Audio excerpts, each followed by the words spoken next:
véritable héros n'est pas celui qui conquiert le monde, mais celui qui conquiert son propre soi, nous a partagé Rumi, un célèbre poète afghan.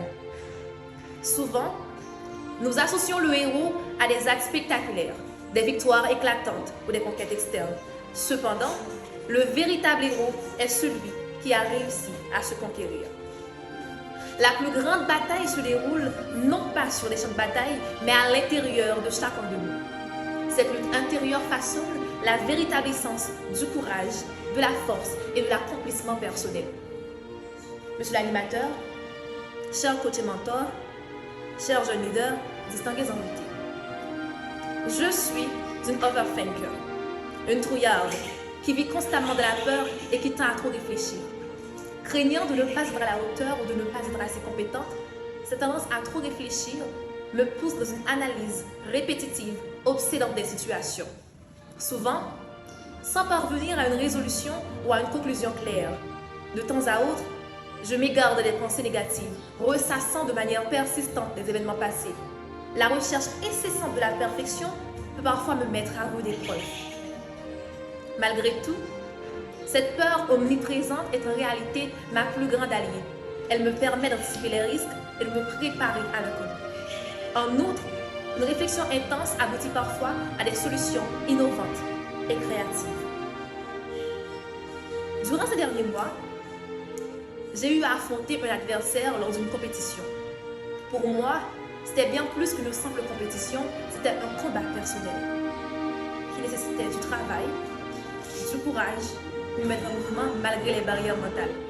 Tout l'été, j'ai travaillé sur moi-même afin de comprendre que j'étais réellement pour être en mesure d'affronter l'adversité.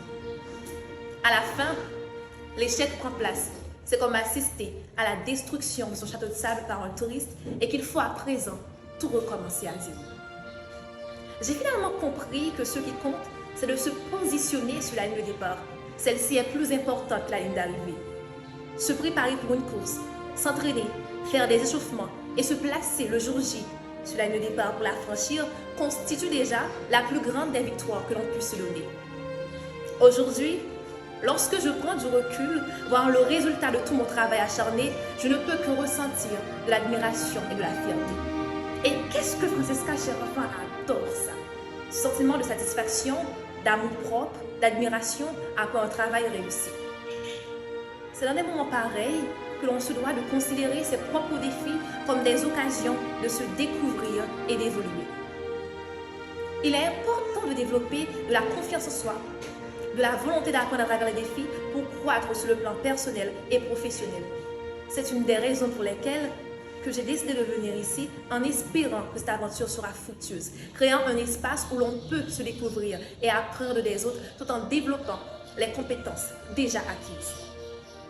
Chers jeunes leaders, vaincre sa peur n'est pas chose facile. J'ai essayé, je suis parvenue. Alors vous aussi, vous pouvez le faire.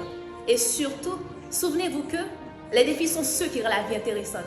Et surmonter ces défis est ceux qui lui donnent du sens. Monsieur l'animateur.